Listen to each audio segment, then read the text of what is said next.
معزز سامعین و ناظرین، السلام علیکم ورحمۃ اللہ وبرکاتہ۔ سامعین محترم، اس ویڈیو میں ہم آپ کو بتائیں گے وضو کے فرائض۔ تو دوستو، وضو کے 4 فرائض ہیں۔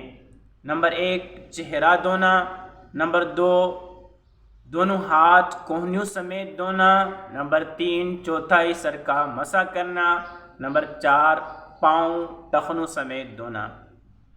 تو سامعین، ان میں سے 3 چیزوں کا دھونا ضروری ہے، چہرہ، ہاتھ اور پاؤں، اور ایک چیز یعنی سر کا مسح کرنا ضروری ہے۔ تو دھونے والی چیزوں میں سے کسی بھی چیز کا اگر ایک بال برابر بھی ذرا رہ گیا تو آپ کا وضو نہیں ہوگا۔ اسی لیے جب بھی آپ چہرہ دھوئیں، آپ دونوں ہاتھ دھوئیں یا دونوں پاؤں دھوئیں، تو آپ کو اس بات کا خیال رکھنا ضروری ہے کہ کوئی جگہ بال برابر بھی سوکھی نہ رہ جائے۔ اگر رہ گئی تو آپ کا وضو نہیں ہوگا۔